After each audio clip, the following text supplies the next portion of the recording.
If it was just about you wanting to have somebody, if it was just about you wanting to play with these ideas and theoreticize, wouldn't bother me at all. Fine, we all do that. Great. But what gets me is this business when you keep repeating, nobody will argue, nobody will point out where I'm going wrong. I spent the better part of my life now pointing out where you're going wrong.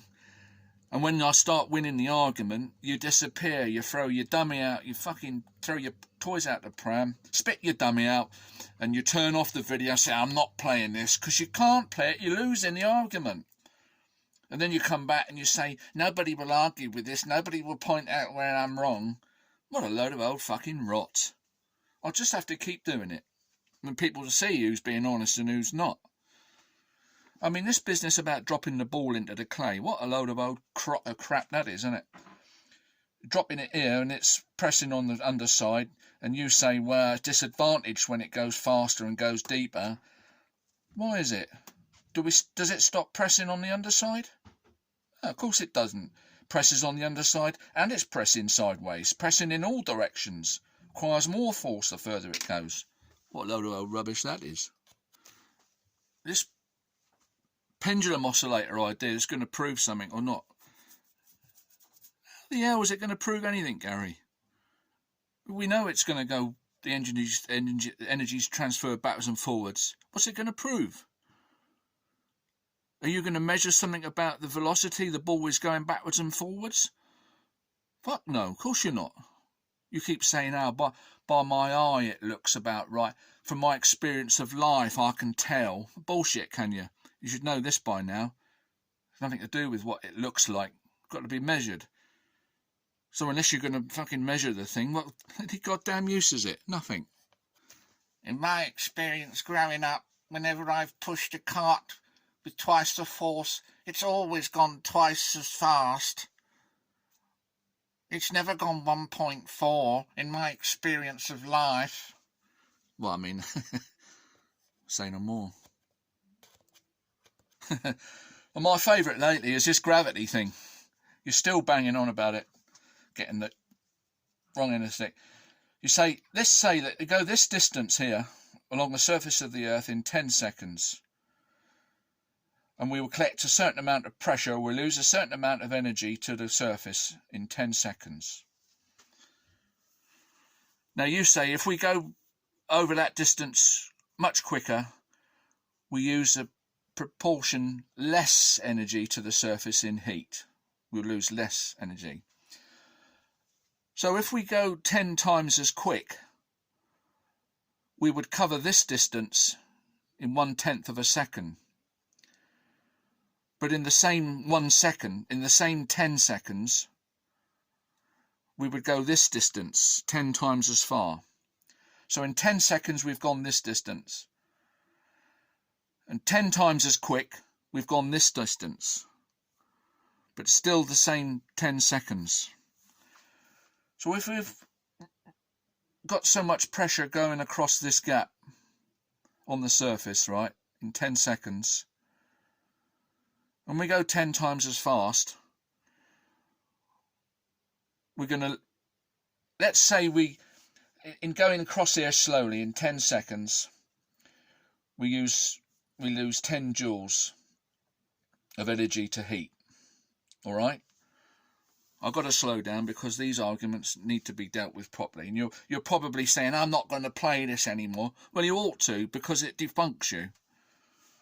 So let's say going across here in 10 seconds, we lose 10 joules of energy to heat to the surface. Now if we go 10 times as fast, we'll only lose 1 joule of heat, let's say, because you say the pressure's less. So let's say that's true. It ain't, but let's say it's true. You'd lose 1 joule of energy here. But going 10 times as fast, we would have covered 10 times the distance in the same time. In the same 10 seconds, we've covered 10 times the distance. So now, if we're only losing 1 joule here in 1/10 of a second, we'd lose 1 joule here in 1/10 of a second. 1 joule here in 1 second, sorry, because each one of these nails is 1 second. Okay, in 1 second we're losing a joule, in 1 second we lose a joule, in 1 second we lose a joule. At the end, after 10 seconds, the same time, but 10 times the distance, we've lost the same amount of energy. Can't you see that's proving your theory completely arse over tit again? Or, just to rub the point in for a harder thinking, if this was rainwater coming down and this was a bucket, we go past this distance in 10 seconds, we've got half a bucket. If we go 10 times as fast, so we would now cover this distance in 10 seconds, and this section we would do in 1 second, so we'd get 1/10 of that amount of water in it. But you don't stop there, obviously, because in the same time, in the 10 seconds, going much quicker, the velocity, you don't stop collecting rain here. Gravity don't stop, does it? So you'd do this distance. So if you'd collect 1/10 of a bucket here, 1/10 of a bucket here, 1/10 of a bucket here. So at the end, you'd end up with the same amount. 10 times the 1/10 would be the same as going past one section in 10 seconds, or going 10 seconds over a much greater distance, 10 times the distance, 10 times as fast. Come on. And this might be of interest to you. Well, I've figured out for anybody before, when this one mass ball is collided into another and they go off at half the velocity, 2 velocities of the one, and then into 1 velocity, where's half the energy gone? So as a topic, where's half the energy disappear to? Forget friction and bloody vibration and all that. Well, it's clear to me when I really think about it. And you won't be able to follow this, Gary, because but some of your listeners might, if they can think. Along this axis we've got the force, 1 force, 2 force, and on this axis we've got the velocity, 1 velocity, 2 velocity.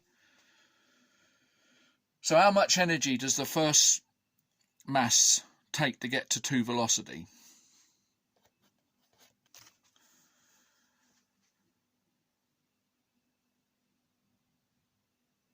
Here it is, it's got up to 1 velocity, and it would use 1 force to do it.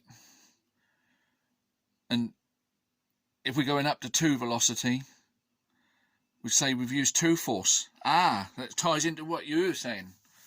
But of course, force used is not energy used. There's no such thing as a static force. You can't move an object. If my pencil's a force and I want to move my hand to the right, I have to move the force with the hand. So you can't have a static force without moving. So force is not energy. So it's the distance moved as well. So where did we get? 2 velocity, 2 times the force, represent this amount under here. And keeping it simple in squares, 2 times 2 is 4, and half of 4, because this is a triangle, is 2. So we've used 2 units of energy to get this ball up to 2 velocity. Now when they collide together, and now we've got half of that energy, because let's take 1 ball for instance. The 1 ball is going at 1 velocity. Well, what's the work done? 1 times 1 is 1, is a half. And we've got another ball going 1 velocity. 1 times 1 is 1 and a half, or is a half of 1. So there's 2 lots of 2 halves is 1. So we've got 1 unit of energy represented in these 2 balls moving at 1 velocity, which is quite right, because to double the velocity takes 4 times the work. Why does it? Here's 1 velocity to there. 1 times 1 is 1 and half of that, because the triangle is half. 2 velocities is 1 times 1 is 2 times 2 is 4. R for 4 is 2. 4 times the work required to get to one velocity. So half the energy has gone because of the energy I had to put in to get this to go into 2 velocities. It's all quite clear. You've got a brain, you can work it out. I know you won't even follow that, Gary. You can't even work out the area of a square. If this is a square and it's got 1, 2, 3, 4, somebody said, what's the area of that? You wouldn't fucking know. You make some excuse saying, oh, who cares? But anyway, this business about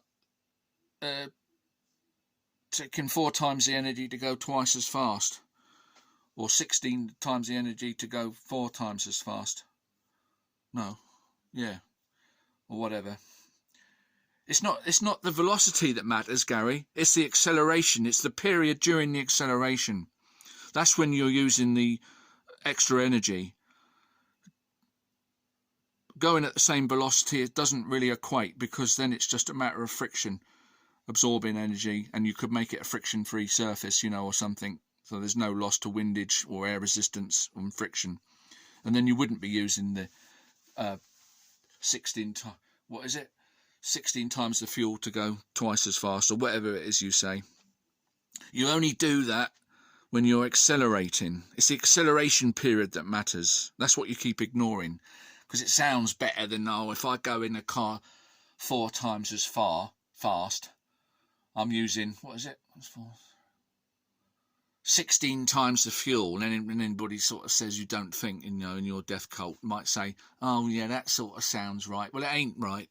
It's only the acceleration period that's referring to. So that's a fucking faux pas argument as well. Oh yeah, inspired by Piro. You didn't play this video because it's probably the most powerful argument against you. This mass will hit the ground at the same time as one dropped. Exactly the same, land together. Which is proving that this mass moving through the gravity can have, the vertical gravity can have no effect on it whatsoever. If it did, it would change the time that it landed on the ground. Completely destroys your argument. This is a physical experiment. We could prove, I don't think you deny it. It's well known. If there was any difference in the faster mass moving through the gravity, if it was affected, it would land at a different time to the one just dropped. And you didn't play it, and I don't suppose you'll play it now, because it completely destroys your argument.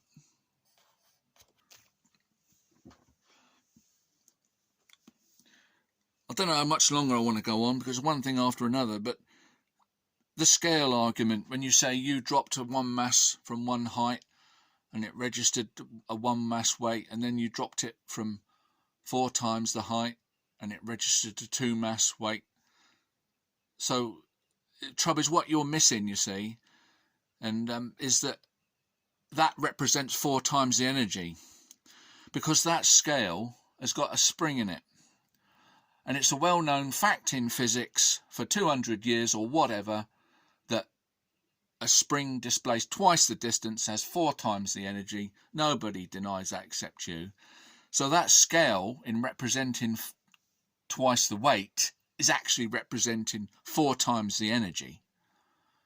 So it's very difficult to prove anything to you. Like, I did a spring launch experiment, launching things vertically into the air, and twice the compression of the spring would launch the mass 4 times as high, and you come up with some fucking god-awful stupid excuse, like the springs weren't tied together or some crap like that.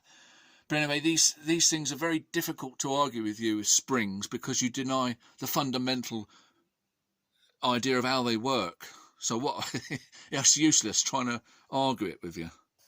And while I'm on a roll, the hypocrisy that comes out of your fucking gob, and you criticise people, how dare they talk about Newton and put words in his mouth. He never would have said this and that. To think that greats like Nosferatu, or who's the other bloke, Newton's fucking arch enemy, as you say, the calculus bloke. I've forgotten his name, but what a clever bloke he must have been. If it's true that he got the kinetic energy thing, what a fucking genius he must have been. And the hypocrisy. when you call other people's unfair, how many times have we heard you decrying what somebody says and calling them all sorts of names and cheats? You call what's it a cheat, don't you? Nosferatu, you've got it all wrong. It's a great bloke. I'm calling him Nosferatu, I don't care anymore. And you call him a cheat and a liar and whatever. You called Waterloo a cheat and a liar. That great physics teacher, one of the best I've ever seen. And you call him a cheat and a liar, and he's still alive.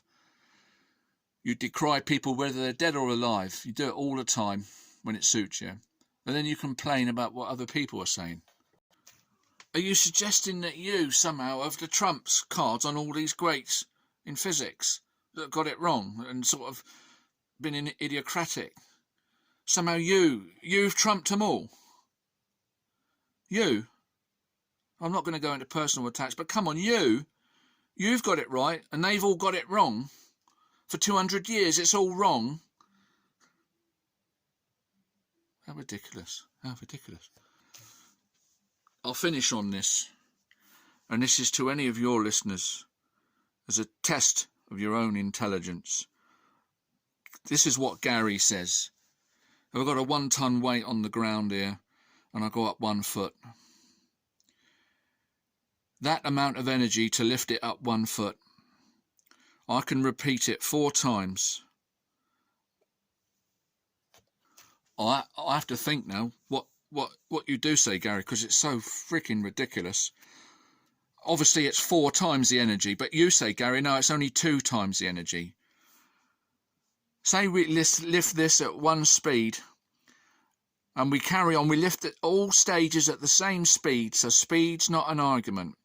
Whatever energy you use to do the one height, we carry on lifting it at the same speed, it's got to be a multiple of 4, hasn't it? If you don't agree with that, then there is something wrong with it. There is something wrong with you, and you're probably suited to following Gary.